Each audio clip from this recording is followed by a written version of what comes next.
Welcome back, family, to the Taseti Kingdom, a kingdom that is yours, where we can celebrate the accomplishments and achievements of our family throughout the diaspora.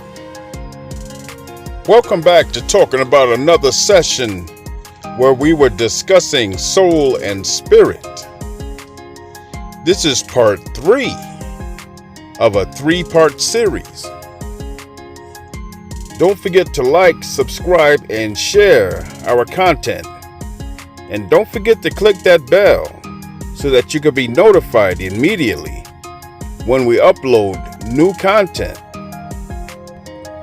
The Taseti Kingdom appreciates your help and support from within the continent and outside throughout the diaspora. Thank you. Before we get started with the Soul and Spirit session, I would like to say it's great to have you here. I hope your family is prosperous and those you encounter are righteous.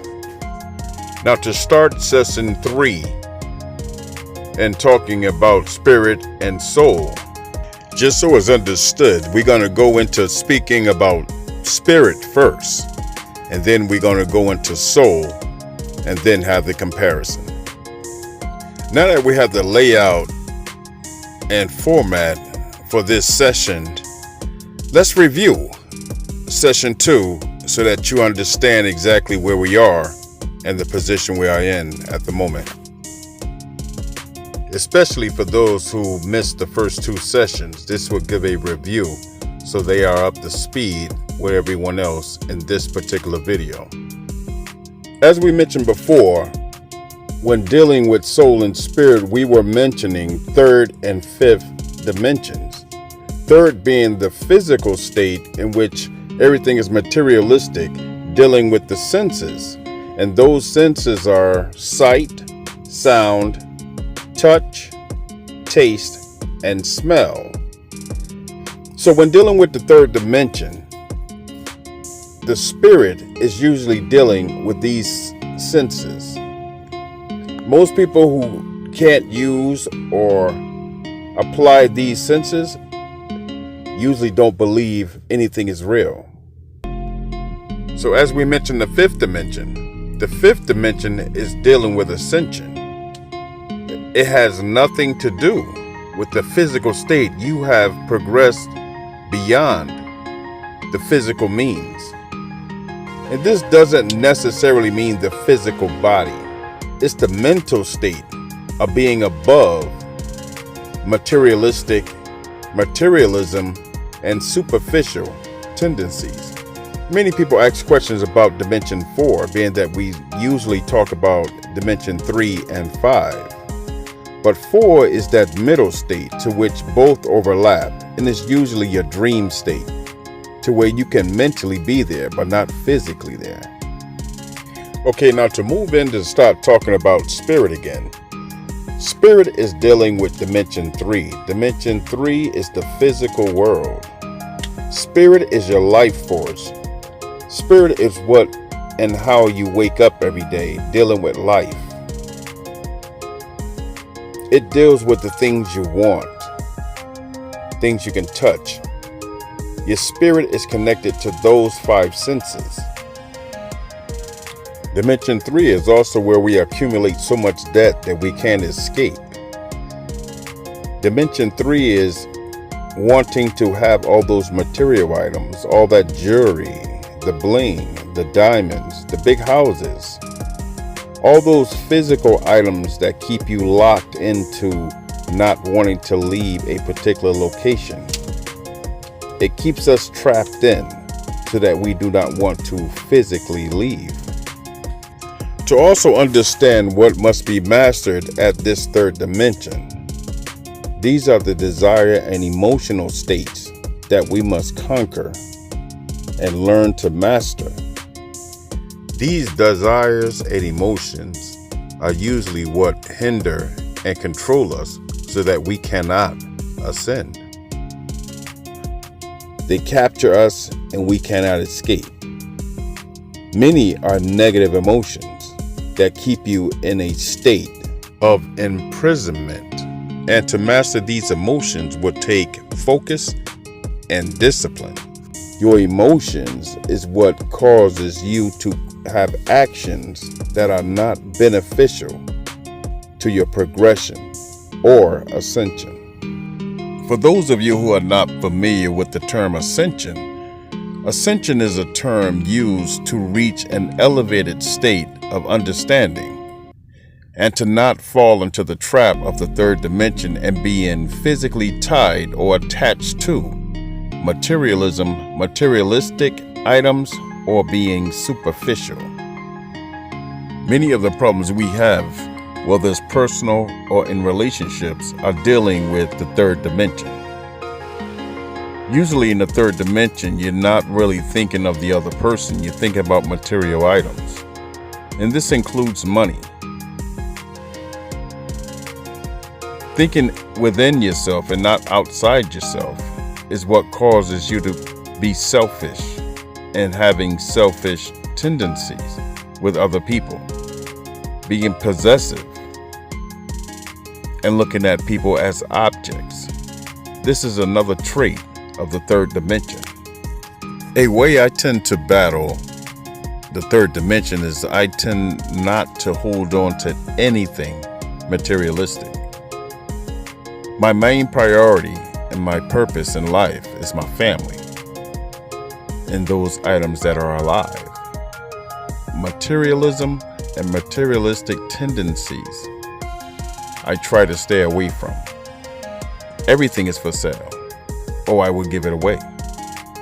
I try not to hold on anything physical except my family and friends. Some people have a very hard time getting rid of materialistic items, especially those who are very, very attached to them. They are so attached that they feel that those items are extensions of themselves. They feel that these items represent and give them identity, which is a false sense of security. It is not a good idea to let a material item represent who you are. This way, I am not attached to anything more than my family, my cars, my trucks, anything is for sale. My home is for sale. I would not hold on to anything except my family. And this is how we should look at ourselves throughout the diaspora. Everything is negotiable. The only thing that's important is family. And the major trap of the third dimension is satisfying and pleasuring those five senses. Those five senses are the connection between the life force and spirit and the outside world. Without those senses, you are not able to enjoy that physical world. Some are so attached to the physical world that it becomes an addiction to get those sensations of pleasure. And it gets to the point where they will sacrifice themselves totally for those pleasures and become enslaved to those pleasures. Now, if you remember what I said earlier, is that we also get into debt to where we are enslaved to that debt. So one is a sensation and feeling of pleasure, and the other is the physical enslavement through debt and material items. I hope you guys see the connection between these two, because your emotions, the fault lies with both of these. Both are dealing with the physical world. It just depends on the senses that you're using. One is objects of possession and how they make you feel to possess them and to own them. And the other is usually dealing with the sensations of pleasure. usually pleasures of the mind, similar to sexual desires, love, and pleasures of addiction, such as drugs, cigarettes, and alcohol. But one is being enslaved to pleasures and immediate satisfaction, and the other is being enslaved by accumulating material items in which you accumulate debt. So you enslave yourself to the debt, and you enslave yourself to the pleasure of these emotions. Now remember, at this point, we are still only dealing with the third dimension. And this is one of the hardest parts of life, is to control our emotions when it comes to possessions and addictions. Now, understanding the connection between the emotions and the spirit, these emotions feed the life force of your spirit to make you feel alive. But once these emotions and that life force of the spirit is gone, all trace and records are lost. As a perfect example, these particular emotions with the life force tend to feed lust.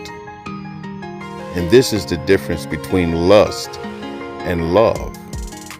Love tend to be with the soul. Lust tend to be with the spirit of the body, the physical, the possessions. And because lust is not with the soul, lust have no empathy. Lust does not deeply care. Lust is only superficial. Lust will not change its life for you, because it's as if the person has no soul, because the lust is not using the soul. So I hope this gives a little bit of clarity on what spirit, life force, and your mind is. Now, your mind ties into this because your mind is part of your body. Your mind is what holds your intelligence. It's what you think with. But the mind and the consciousness of the mind is with the soul. So a person could be very intelligent, but have no soul. They will have no empathy. They will not care. There is no connection between the spirit and emotions once the body ceases to exist. Now that we're pretty much done speaking about spirit, we can move on to soul. So in the meantime, family, don't forget to like, share, and subscribe to our content. Don't forget to click the notification bell and select all content to be notified immediately once we upload new information. Let's grow the family. Now, as we continue on and talk about soul, the components of the soul come down to the consciousness. The consciousness of the soul is embedded in the brain. And the brain is part of the spirit and body. And this is why they use the term mind, body, and soul, because all are housed in the body. The brain or the mind is housed in the body, and the soul is housed in the brain. In Egyptian science, they call the soul the pineal gland, which tends to your consciousness. And many people are considered conscious when they understand or reach a higher level of understanding. And many say that some people are not conscious, or you are not awake. And this is being aware what's going on around you, being aware of what you're putting in your mouth, being aware of your life conditions or your lifestyle, and the understanding that many of the things you are conditioned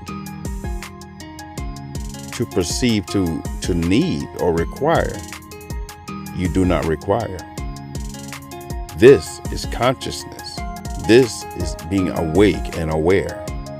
Understanding that what we're speaking is on the physical plane and the metaphysical plane. One is physical to touch, and one is untouchable. It's just understood to be there. Now we understand that we're in a time of fact, truth, and evidence. Consciousness and spirit is understood to be two different things. To understand if you have a soul or not a soul, you only need to understand that if this person cares and deeply cares, they perceive that the hurt for you is also the hurt for them. Once you become consciously aware of life and the sanctity and sacredness of life, you tend to understand that what hurts anyone out there or hurts any life hurts you also. You become to understand how fragile you are and how fragile and important and sacred life is. This is consciousness. It's a 360-degree turn of looking at yourself. It was known that back in Egypt, there was no need for prisons. There was no need for police because everyone governed themselves. Now, how is that for consciousness? Many people thought these were the same item, spirit and soul. As you are starting to hear, they are very different. Now, many times I speak on this, a lot of people tend to say, well, what is soul food? What is soul music? And what is a soul man? I mentioned a joke to them and said, those are third dimension. That's sight, sound, and touch. And all you need now is soul train. The history and culture of our people have always had soul. Another thing you need to keep in mind is that your consciousness keep record of what it has been through. Totally different than the spirit. Once the spirit is done, it's done. The spirit is the battery of the body. The consciousness is the ever continuing energy. Many say souls recycle, but that's for another time. The consciousness is one of the energies that can't be created or destroyed. It continues. So knowing that, now you must understand that anything you do not complete in this life continues on with that soul. A complete soul will transcend to a level to where it doesn't have these inhibitions, it doesn't have these problems. And when that soul is in a body that is complete, that soul is similar to a person that's angel-like. As a term that many would use, angelic. An angelic person tends to be a spiritual divine being which transcends the material or materialistic or superficial world. That person is beyond all that pettiness. They're not into all the shows or want to gravitate toward the negative emotions and pleasures of the flesh. This is a spiritual, angelic being. And this is when your mind transcends past the emotions that tend to trap us into the physical and immediate satisfaction mode of being human. It is very difficult to reach this level. It's a challenge and must be done over and over and over again for that soul to reconnect back to the collective of its creator. It's very difficult for the microcosm or the micro God to connect back to the macro God.